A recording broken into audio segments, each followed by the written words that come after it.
Você passa a acompanhar Debate 95. O programa que traz para perto de você os assuntos que tocam a vida, a fé e o coração do cristão nos dias atuais. A apresentação: Fernando Leandro. Debate 95 é um espaço para refletir, debater e crescer na verdade que liberta. Debate 95, porque ser cristão é pensar com clareza, viver com propósito e esperar com fé.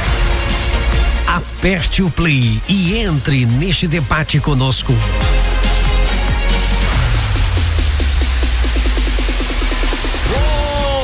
Gente, bom dia, 11 horas mais 10 minutos, estamos chegando aqui em mais um Debate 95, hoje quarta-feira, dia 27 de agosto, manhã chuvosa aqui em Floripa, mas eu aposto que esse friozinho que tá lá fora não vai estar aqui no nosso debate não, porque nós estamos aqui ligados em 95.1 FM, obrigado pela sua audiência, você também acompanhando a gente pelas redes sociais no @MaisAlegriaFM.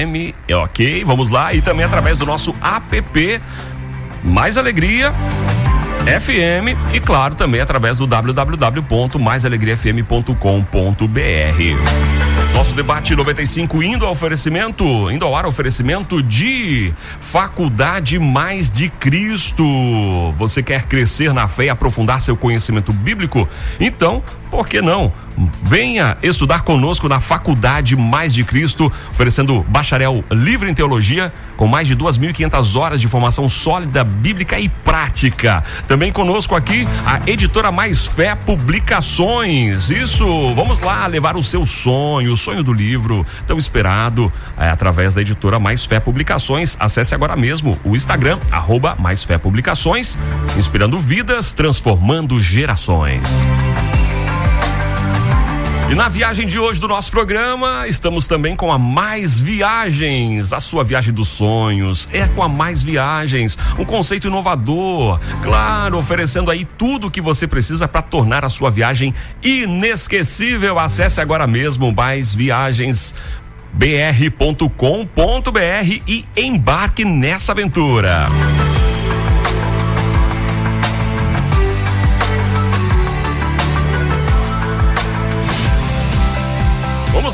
Vamos lá com o nosso debate, porque hoje não dá para perder tempo. Nós estamos recebendo aqui dois homens com um nível altíssimo para esse debate de hoje. A sua participação, você não esquece aí o nosso ouvinte, né? No 489-9137-7909. Vamos às apresentações de hoje. Estamos aqui com ele, que é diretor da Faculdade Mais de Cristo, também é escritor, pastor, teólogo, licenciado em Ciências da Religião, coordenador aqui da faculdade, como já falei, da Escola de Sabedoria, dos discipulados na Mais de Cristo. Estou falando com ele, pastor Paulo Massarim. Muito bom dia, mateando aqui nos estúdios. Bom dia, pastor.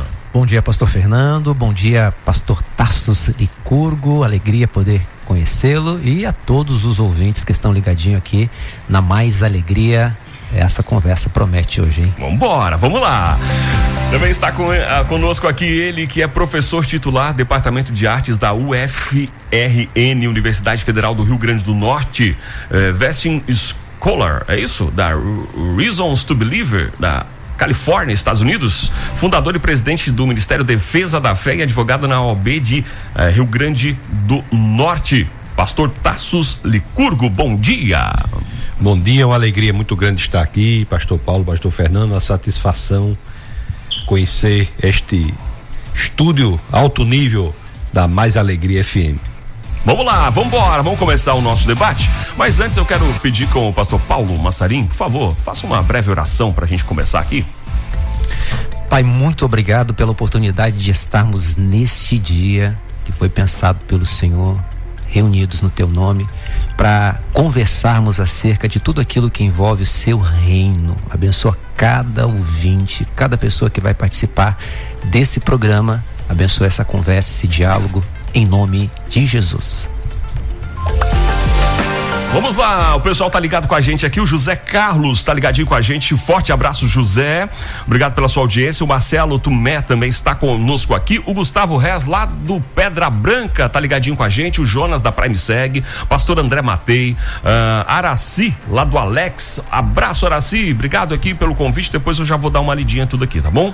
A minha esposa Daiana, claro, tá ligadinha também, o Jorge Augusto da Rodima lá de Biguaçu, tem muita gente aqui mandando mensagem. Daqui a pouquinho a gente já entra com as participações dos nossos ouvintes, mas vamos aí com alguns dos temas que vamos debater hoje, né? Vamos lá, alguns dos temas. O primeiro eu já quero trazer assim para que a gente possa tá botando as facas na mesa e conversando de forma bem tranquila. Vamos embora. Facas ou espadas?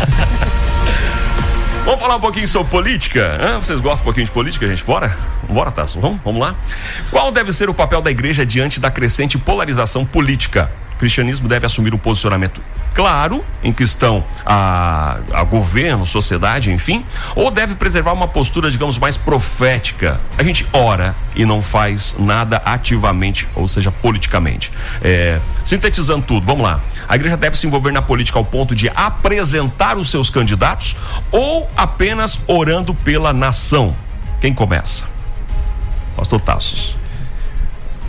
O posicionamento político faz parte do exercício da nossa teologia pública, faz parte da nossa apologética cultural. Existem muitas ideologias anticristãs que são decorrentes deste posicionamento. Então, o comunismo ideológico é uma ideologia do Satanás mesmo. De todas as ideologias decorrentes do comunismo, como o antipatriarcalismo, o antinatalismo, o feminismo, o LGBTismo e todas as demais devem ser combatidas, porque nós estamos numa situação em que estamos perdendo os nossos jovens. De cada 4 jovens cristãos, 3 abandonam o cristianismo na universidade ou nos últimos anos do ensino médio, e a igreja não pode ficar inerte diante de uma situação tão perigosa. Então, não é se o pastor pode ou não falar de política, penso eu, é que o pastor deve falar de política, porque é essencial que nós afastemos essas ideologias satânicas da nossa população, e em especial da juventude. Pastor Paulo Rossarim. Bom, eu começo citando Paul Freston, que escreveu uma obra célebre cujo título é Religião e Política Sim, Igreja e Estado Não.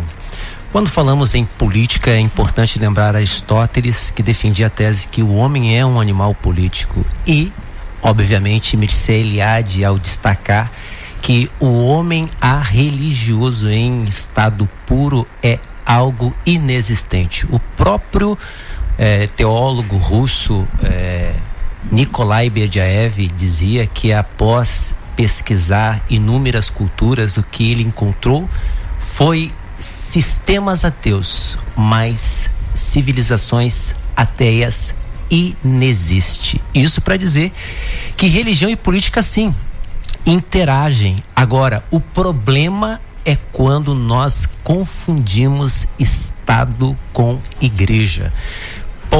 Peter Craft, ele tem uma analogia riquíssima quando ele apresenta o entendimento bíblico sendo complementar às ideologias de esquerda e direita, que geralmente são antagônicas. Ele diz que a esquerda tem a tendência a amar o pecador e a direita tem a tendência de odiar o pecado.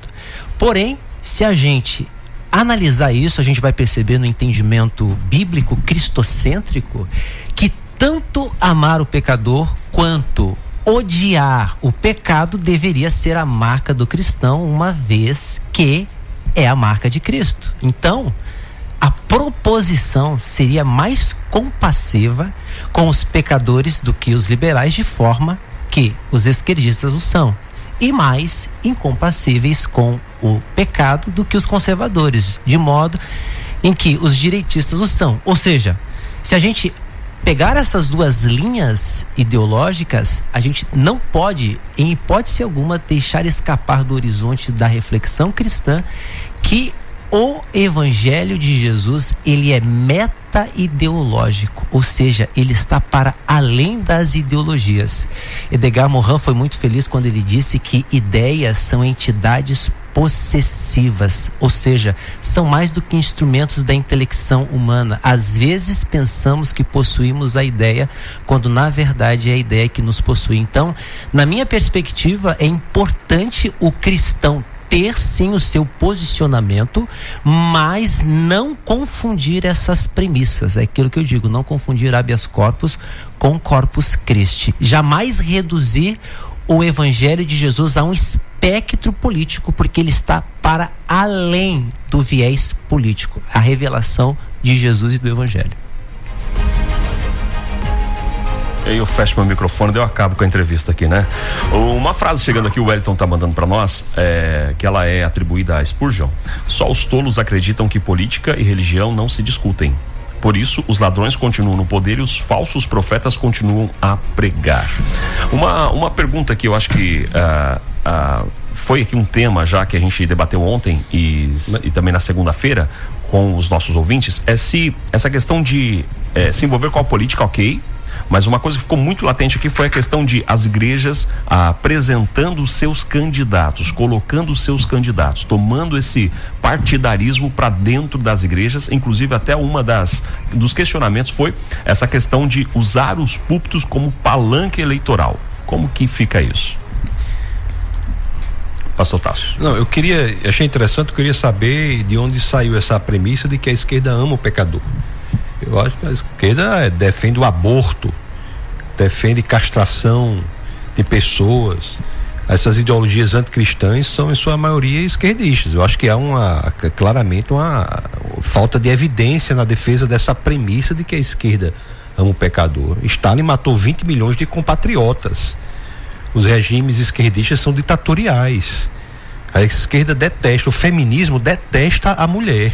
Uhum. Quem gosta do feminismo é a feminista, não é a mulher. O negrismo detesta o negro. Quem gosta do negrismo é o negrista.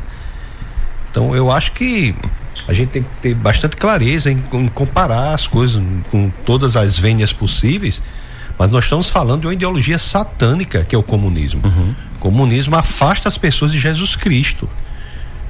Veja que quando governos à esquerda vão ao poder, as religiões que estão lá são religiões extremamente não cristãs. Sim. Então, assim, eu só quero deixar claro, pontuar esse aspecto aí, porque a construção do argumento do pensador que o senhor citou tem claramente por premissa algo que não corresponde à realidade, é uma narrativa descolada da realidade. Uhum. O Estado laico é uma conquista, inclusive, do cristianismo, o Estado laico. Lutero tem cartas escritas à princesa da Saxônia defendendo que você pode ensinar com base em qualquer livro. Um pastor, para ser, por exemplo, um político, ou um crente para ser um senador, um deputado, ele tem que se submeter às mesmas regras eleitorais de qualquer outra pessoa. Isso é Estado laico. Estado laico não é dizer que você não pode falar sobre política, é dizer que você tem que se submeter às mesmas regras das outras pessoas. Então, o Estado laico é uma conquista do cristianismo, deve ser mantido, o que não quer dizer nem de perto que nós não devamos combater essas ideologias de índole satânica que destrói as pessoas. Só queria com todas as vênias do mundo, deixar esse posicionamento bastante claro, que nós não podemos misturar uma coisa com a outra. Né? Uhum. Perfeitamente, a consideração que o Dr. Tarsus faz é fidedigna. Agora, é importante a gente não confundir o sinal com a representação e, como eu falei, habeas corpus com corpus Christi. O que é o sinal? O sinal, ele aponta para outra realidade, mas não tem valor em si mesmo, mas indica, alerta, direciona. É sempre transitório, ou seja, a sua função é conduzir a atenção a algo além dele. Por exemplo, a placa de trânsito com uma seta não é a curva em si, mas indica que ela está chegando. E a representação?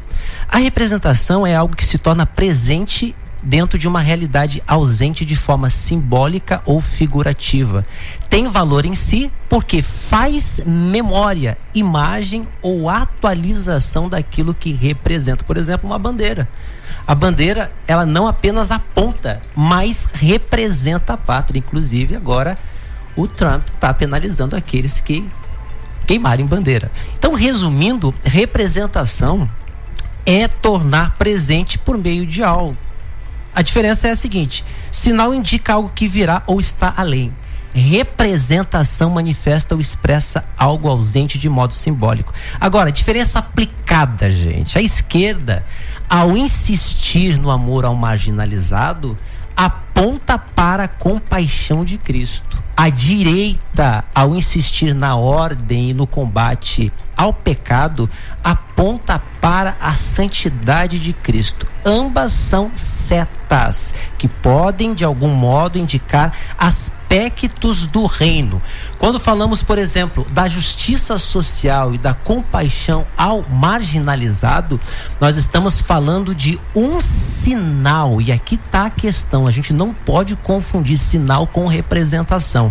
Embora todos nós saibamos que o comunismo elevado à ideologia extremada do esquerdismo, e isso tem que ficar claro, o comunismo é uma ideologia absolutizada da esquerda. Agora, a questão aqui não é esquerda ou direita, mas é analisar como essas ideologias se apropriam de verdades do evangelho, fazendo um recorte. Veja bem, não é uma apologia à perspectiva, mas é uma leitura descritiva do modo como essas ideologias se apropriam de um discurso, trazendo para si aquilo que é próprio do evangelho. Ou seja, são partes, são fragmentos, são proposições que são criadas em cima de algo maior. E aqui está o problema quando a gente reduz a totalidade do evangelho a um espectro político de esquerda ou de direita. Mas é uma questão de apropriação, digamos, de uma teologia da libertação, por exemplo? Assim, eu quero dizer assim, eu não estou reduzindo nada, estou dizendo onde há amor ao vulnerável no abortismo, que a esquerda defende, onde é que essa premissa que é falsa. Entender que a esquerda tem amor ao vulnerável é o contrário. O erro do argumento, a meu sentir, a premissa sobre a qual o argumento está construído é claramente falsa. Mas a generalização, por exemplo, se você pega um grupo de direita e a partir de um extremo generaliza o todo, nós estamos de alguma forma reduzindo a complexidade do fenômeno. Ou seja, o Dr. Tarsos está pegando um extremo, que é a forma, o modus operandi, como esses sistemas, em nome de um determinado amor, que está completamente descolado do evangelho. Porque a gente sabe que o comunismo, como está sendo apresentado pelo Dr. Tarsos, ele é ateu nesse aspecto. E aí, por ser ateu, é antivida, é anti-evangelho, é anticristo, é anti-Deus. Esse extremo, sim, ele precisa ser combatido, porque ele é anti-evangelho, ele é anti-Deus. Agora, generalizar, confundir habeas corpus com corpus Christi, japonês, coreano com chinês, é um erro que a gente não pode cometer. E a minha fala está exatamente nessa perspectiva, de a gente reduzir a totalidade da revelação do evangelho, que é metapolítico, a uma perspectiva ideológica. Aqui está o problema. Pastor, o que eu estou dizendo é simples, não estou reduzindo, estou dizendo o seguinte: qual é o grupo, o movimento de esquerda que o senhor conhece que não é abortista, significativo? Qual é o deputado que defende a vida? Qual é? Qual é o deputado de esquerda que é contra o LGBTismo? Não estou falando do homossexual, estou falando do movimento político LGBTista. Qual é o deputado de esquerda? Estou reduzindo nada, estou dizendo uma coisa muito simples, coisa clara. Você tem um grupo que defende o ataque à vida, o assassinato de bebês intrauterinos, que é algo gravíssimo, inclusive até 9 meses de idade querem assassinar. Tem outro grupo que defende amputação de órgãos sexuais, às vezes até de criança. Isso não é de Deus. A USP, a Universidade de São Paulo, promoveu um congresso chamado Ginecologia Prostática. Porque as ginecologistas estão aperreadas, sabe o que é aperreado? Estão sem saber o que fazer, porque chegam lá homens querendo ser atendidos por ginecologistas. O ataque à linguagem, isso não é direita. Eu não estou reduzindo nada, estou dizendo uma coisa bem simples. É só isso, nesse posicionamento que eu estou me colocando para deixar claro. A premissa é falsa. A premissa de que a esquerda é a favor do marginalizado. Não, a esquerda quer deixar o marginalizado para exercer domínio sobre ele. Só um recorte aqui para quem está escutando o programa para entender.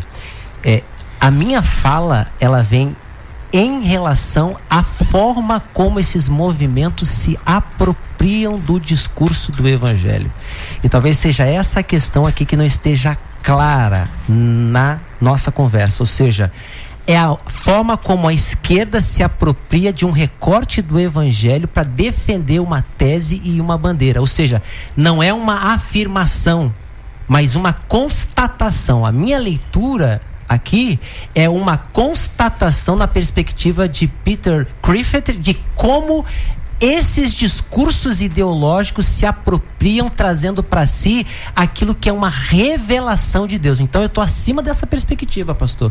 Eu não estou pensando na direita ou na esquerda, eu estou falando da forma como esses grupos se apropriam de verdades do Evangelho e levantam essa bandeira para fazer essa sinalização e esse aceno que, como bem colocou o pastor, é antivida, é anti-Deus e é anticristo. É nessa leitura, nessa via que vem a minha reflexão. Maravilha. Por isso que a gente não pode reduzir, tu entende? Mas não estou reduzindo nada, estou dizendo o seguinte: tem uma ideologia de esquerda que está matando gente, acabando com vida de pessoas, e isso não é ser a favor do vulnerável, do miserável. É isso que eu estou dizendo. Tá dizendo, claro, a gente pode aqui teorizar de forma descolada da realidade, mas se nós nos mantivermos conectados à realidade, porque a esquerda também ela cria uma narrativa que a realidade não importa. Sim.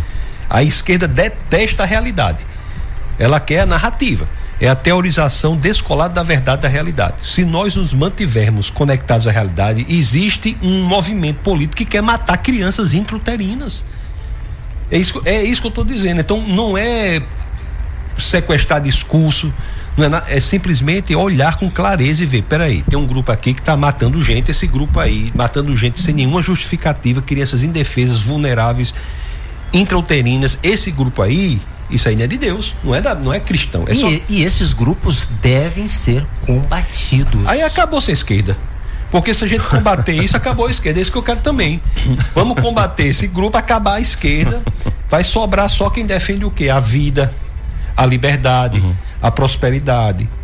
Vai sobrar isso aí. E isso não é o discurso que na prática é adotado pela esquerda, né? A Marta mandando mensagem, olha, Eclesiastes 10:2, pastor, diz: o coração do sábio inclina para a direita, mas o coração do tolo inclina para a esquerda. Obrigado pela sua participação, pastor Lucas Caminati também ligado com a gente aqui, obrigado pela sua participação. Deixa eu ver o nome aqui, o Ademar Teles. Meu querido, como é que você tá, pastor? Tudo bem? A esquerda é especialista em transformar o miserável em ainda mais miserável. Seu projeto de poder ignora o valor da vida, tratando as pessoas como números descartáveis da sua engenharia social. Obrigado pela sua participação aqui. Deixa eu ver, tá chegando mais aqui, mais participações. Josué, tá top o debate. Obrigado, Josué, pela sua participação. Pastor Gustavo Soares, não conheci o currículo docente dele. Teria saído correndo se ele fosse chamado para um debate com o pastor Tassos. Obrigado, pastor Gustavo, vai estar com a gente aqui falando sobre finanças na sexta-feira. Pastor Caio também tá ligado com a gente aqui, obrigado pela sua participação. Samuel Amarante ligadinho com a gente, pastor José Damasceno, mais quem aqui? A Gilmara mandou assim, pastor Tassos, ela falou assim, eu sei o que é aperreado, simbora, esse nordestino é fera. O Luiz lá da Palhoça mandou, muito bom, obrigado pela sua participação. O Thales também, Gustavo Haas, gente, tem um monte de gente aqui com a gente, não sei se eu consigo com todo mundo mandar aqui as participações, porque a gente tem que ganhar tempo no nosso debate aqui. Vamos lá. Gente, a gente está falando sobre essas questões políticas e uma pergunta em off que a gente estava conversando aqui, eu acho que é muito interessante. Dentro do nosso debate dessa semana, na segunda e terça, os ouvintes falaram muito sobre a questão de pastores que largam a questão eclesiástica para seguir a vertente política, né? Qual que é a opinião dos senhores sobre isso? É uma posição digna de se ter ou largar a questão eclesiástica seria, digamos assim, rebaixar o título? Pastor Tassos, pastor, vamos lá. Quer que eu responda? Meu modo de ver, quem decide isso aí é a igreja a qual o pastor pertence. Isso não é um debate do comunista para dizer o que o pastor deve fazer ou não deve fazer. O que as pessoas propõem é que alguém de fora da igreja vá mandar no pastor. Ninguém vai mandar no que eu falo, no que eu decido, no que eu quero.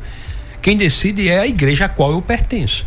Então, se a igreja entender que não deve fazer isso, o pastor deve submeter as regras da igreja, mas jamais, a meu sentir, ter de obedecer algo que é de fora para dentro, porque é influência religiosa. Então não vamos deixar jogador de futebol se candidatar por conta da influência futebolística, não vamos deixar cantor se candidatar por conta da influência artística, e assim sucessivamente. É lógico que todo mundo tem um grau de influência. Então, basicamente o que eu quero dizer, um pastor, se quiser ser candidato ou se quiser exercer algum cargo público, ele terá de se submeter às regras a que todos têm de se submeter. Isso não fere o Estado laico. Se há problema aí, é um problema de natureza da organização religiosa que tem de tratar. Jamais, penso eu, o pastor tem que escutar o que o comunista está dizendo sobre o que ele deve fazer. Muito menos sobre o que ele deve falar. O comunista tem a mania de querer mandar no outro. No que o outro tem que falar, tem que decidir, tem que se portar. Deixa a pessoa exercer diante de Deus e da comunidade a que pertence a sua caminhada. Muito bom. Pastor Paulo? Perfeito. Eu ainda continuo batendo na tecla aqui com o Dr. Tarcios, e eu só queria, antes de responder essa questão, citar John Stott quando ele diz que os cristãos devem ter cuidado de não batizar qualquer ideologia política, quer seja de direita, esquerda ou de centro, como se elas detivessem um monopólio da verdade e da bondade, porque no melhor dos casos, uma ideologia política e os seus programas são apenas uma aproximação à vontade e ao propósito do Senhor, o que significa reconhecer a sabedoria humana como sendo limitada, e Paulo diz isso lá em 1 Coríntios capítulo 13, versículo 19, ou seja, nenhuma formulação política pode abarcar em plenitude a mente e os desígnios de Deus. Agora, respondendo à questão aqui feita pelo pastor Fernando, Max Weber, numa obra chamada Duas Vocações, ele vai falar sobre a vocação religiosa, que vai aparecer ali, sobretudo em Ética Protestante e Espírito do Capitalismo,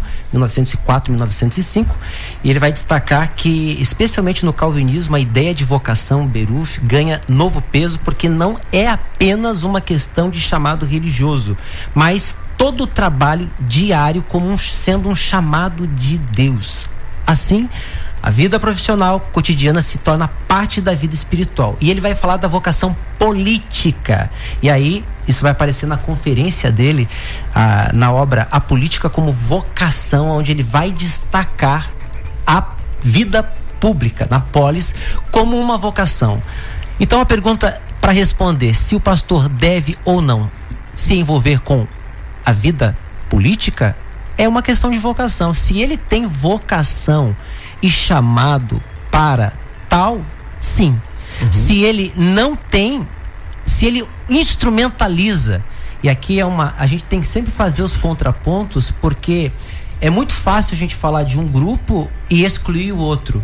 O que falar daqueles que usam o discurso da família estando na 7ª família para chegar ao poder? Essa é uma questão que a gente precisa também levantar.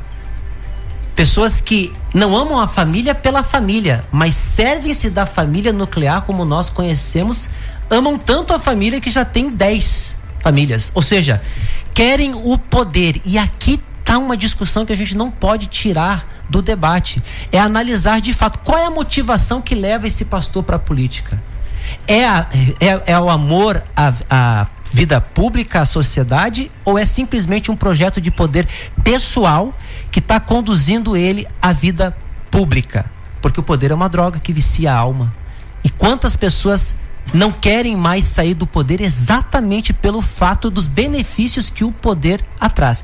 E aqui a gente está falando de todos os aspectos, porque aqui tem a ver com natureza humana, não tem a ver apenas com ideologia de esquerda ou de direita, tem a ver com natureza humana pecaminosa. Muito bom. Gente, vamos mudar um pouquinho de tema? Vamos lá? Vamos para um outro? Só quero mandar um abraço pro pessoal que tá lá na Itália. O André Ramos está lá ligado com a gente, lá em Verona, na Itália. Obrigado pela sua participação, mandando um abraço para todo mundo aqui da rádio, Pastor Márcio, Azael, pro Lucas Carminati, nossa Mais de Cristo Milão. Obrigado pela sua participação aqui. que esquerda simplesmente é podre a definição. O pessoal mandando, o Fernando aqui, ouvinte. Gente, vamos mudar um pouquinho sobre o assunto, vamos falar sobre a questão interreligiosa.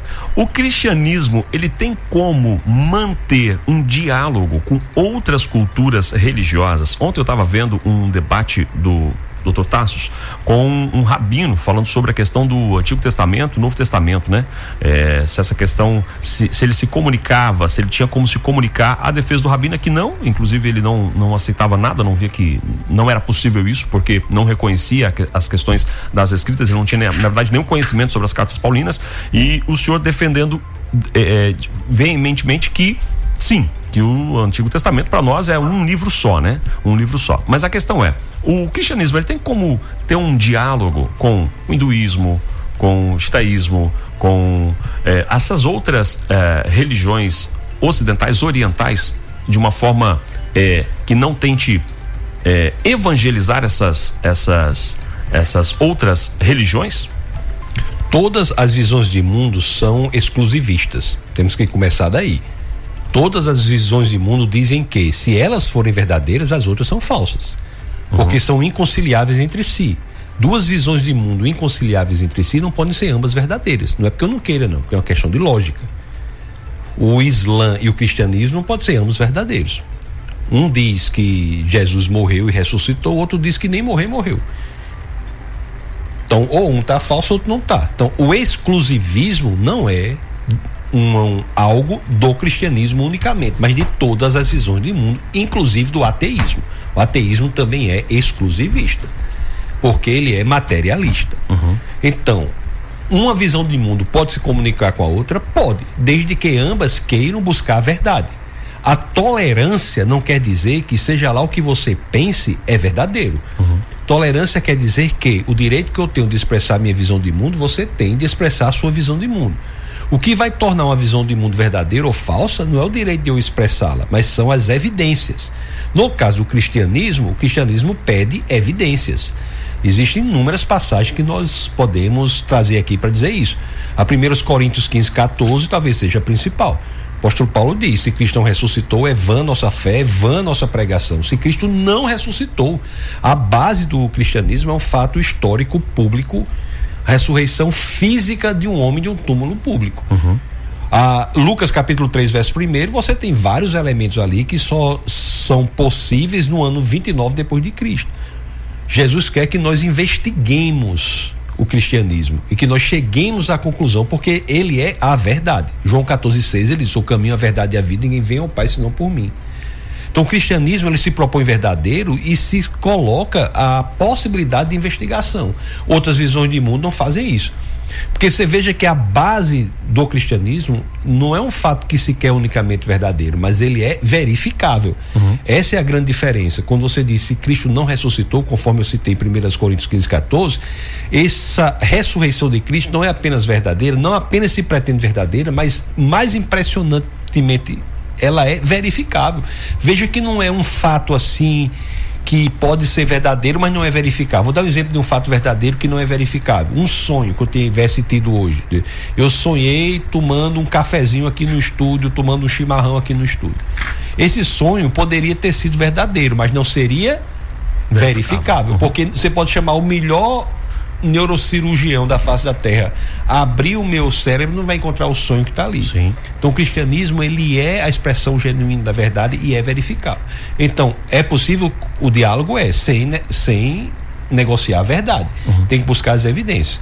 Isso é diferente. O diálogo interreligioso é ainda mais diferente, por exemplo, do diálogo transcultural, né? Paulo, ele levou a igreja para o mundo transcultural, ele atravessou os muros da cultura. Em Apocalipse, o apóstolo João diz que nós teremos povos de todas as tribos, de todas as línguas. Então a cultura é uma expressão perceptível, verificável de uma verdade única. Então uma verdade pode ser a mesma para todas as culturas e haver expressões culturais correspondentes àquela verdade. O cristianismo é, por natureza, transcultural. Quem dá essa possibilidade também é interessante, que as línguas são misturadas ali em Babel, mas em Pentecostes esse problema é resolvido. Verdade. Né? Todos ouvem sua própria língua. Então o cristianismo é, por natureza, uma verdade que se expressa no ambiente transcultural. Pastor Paulo.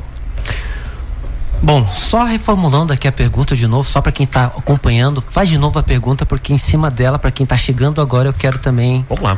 Se a questão do cristianismo, o cristianismo pode conversar, ok, dialogar com outras culturas sem ter a parte da evangelização, ok? Ou então ele pode manter uma linha de conversa sem evangelizar outras culturas religiosas, né? Como hinduísmo, islã, budismo, entre outras culturas. Bom, vamos fragmentar por camadas essa pergunta aí, porque ela é bem complexa. Vamos lá. Parece simples, mas ela é um pouco complexa. Temos 5 minutos, bora. Então vamos lá. Não só pode, como deve dialogar. O diálogo é uma premissa sine qua non, fundamental para aqueles que amam e desejam encontrar a verdade. Parto do pressuposto que é impossível não se esbarrar com Cristo se está à procura da verdade. Maimonides dizia que nós devemos aceitar a verdade independente de onde quer que ela venha. Jesus disse: eu sou o caminho, eu sou a verdade e eu sou a vida. Então, quem está à procura da verdade, independente da etnia, do povo, da região em que viva, vai chegar em Deus. Agora, a gente precisa superar um cristianismo tribalizado, como defendia Raimund Pânica, e converter esse cristianismo tribalizado por uma cristofania, porque o desejo de Deus é alcançar a criatura toda em sua plenitude e totalidade. E o evangelho é a expressão mais concreta disso. Por isso que Paulo diz: se Cristo não ressuscitou dentre os mortos, vã é a nossa fé. Ou seja, o evangelho é uma revelação. Agora, considerações como bem trabalhadas aqui pelo Dr. Tarsus. Existem questões que são possíveis, outras que são impossíveis. Por exemplo, Hubertus Medeunius, ele tem uma frase bem conhecida, ele diz mais ou menos assim: nas coisas essenciais, unidade, nas possíveis, liberdade, e em todas as coisas, caridades. Quais são as coisas possíveis? É crer na ressurreição de Jesus, na suficiência de Cristo, na totalidade da palavra de Deus. Isso são coisas possíveis. Tem um conceito formulado por Lutero que chama-se adiaforia. E aí eu gosto de uma metáfora que é do semáforo. Por exemplo, sinal vermelho para o diálogo, sinal amarelo para o diálogo e sinal vermelho. Aonde é que não existe, por exemplo, negociação? É quando a divindade de Cristo é colocada em xeque, sinal vermelho. Porque Jesus é Deus. Quando a palavra de Deus é relativizada, aí sinal vermelho. Mas aonde há pontos em comuns, sim, a gente precisa estabelecer um diálogo e um ponto de contato, porque é exatamente isso que o apóstolo Paulo faz quando ele chega no Areópago. Ele diz o seguinte: olha, em tudo vos vejo um tanto supersticiosos. Está lá um altar escrito Epignóstices, ao Deus desconhecido.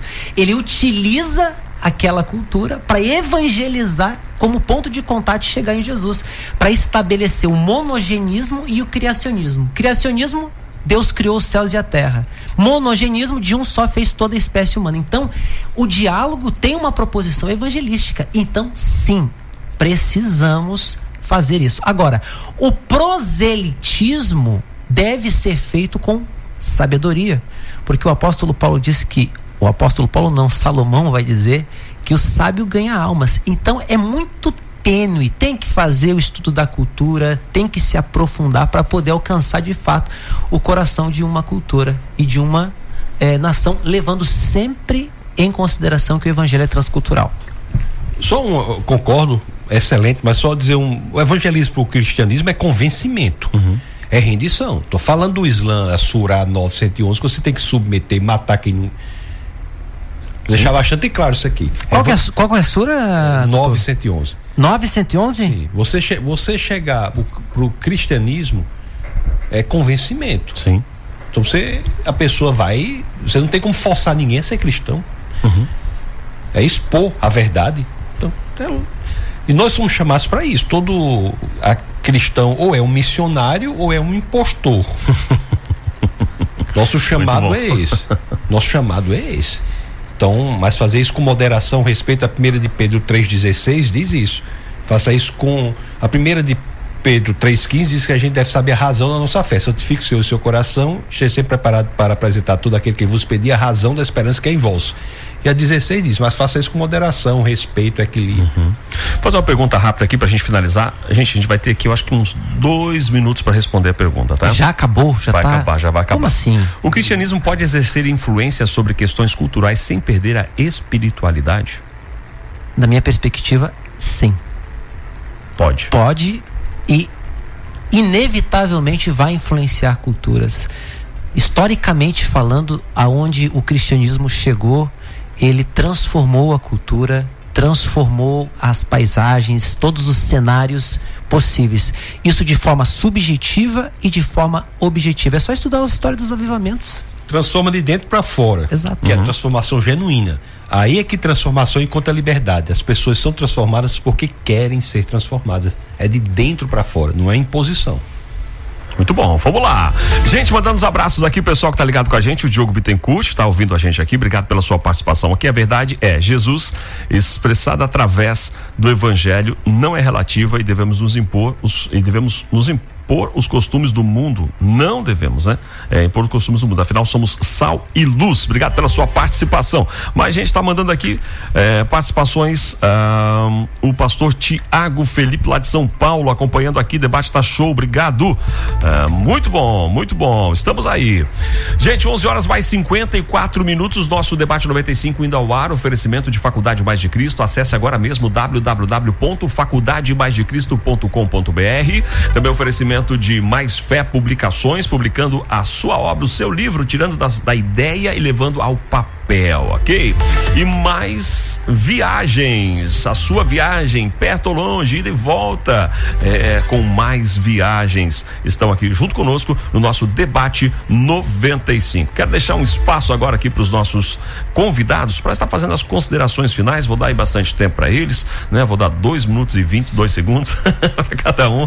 Considerações finais sobre os temas aqui abordados. O pastor aqui também tá ligado com a gente aqui, deixa eu mandar que ele mandando alô, tá desesperado aqui, deixa eu ver. Pastor Helder Guedes, obrigado pela sua participação também. Pastor Tassos, vamos lá? Agradeço imensamente pelo convite, uma satisfação conhecer o pastor Paulo, muito obrigado pelo presente que me deu de 2 de seus livros, já cresci interesse muito grande por eles, né? Os títulos fantásticos. Agradeço ao pastor pelo convite. Aqueles que quiserem me seguir nas redes sociais, você vai colocar lá Tassos Licurgo, TASSOSLYCURGO, Tassos Licurgo. E que Deus abençoe a todos, que esse programa cada vez cresça mais, a editora, a faculdade e todo esse aglomerado de promoção da palavra de Deus nesta terra. Deus abençoe. O senhor vai estar hoje à noite na Mais de Cristo, é isso? Florianópolis. Sim, estarei hoje à noite na igreja para expor a palavra do Senhor. Muito bom, então você já sabe, hoje 7h30 na Mais de Cristo Floripa, seu nosso convidado especial. Agradecer aqui também pastor Paulo Massarim para a sua participação aqui no nosso debate 95. Considerações finais, pastor. Bom, as minhas considerações finais eu encerro aqui fazendo uma citação de Agostinho, quando ele diz: in necessaris unitas, in dubis libertas, in hominus caritas, que significa, nas coisas essenciais, nas coisas necessárias unidade, nas duvidosas liberdade e em todas caridade. Ou seja, uma refraseação daquilo que foi trabalhado já aqui, nas coisas essenciais unidade, nas possíveis liberdade e em todas as coisas caridade. Nunca é tarde demais para lembrar disso, sobretudo numa sociedade polarizada como é a nossa, em que os extremos muitas vezes são adotados como verdade absoluta. Jesus é o centro e nós, como seguidores de Jesus, precisamos ter equilíbrio e temperança, porque esse é um dos muitos sinais de quem é cheio do Espírito Santo.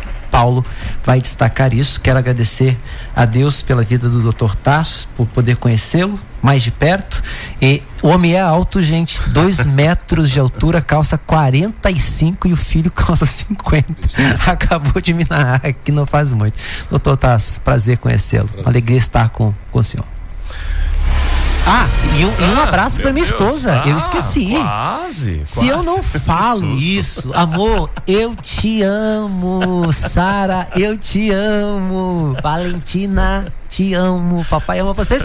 E a toda Mais de Cristo que acompanhou, os acadêmicos da Faculdade Mais de Cristo, todos aí que estão conectados com a gente nessa manhã.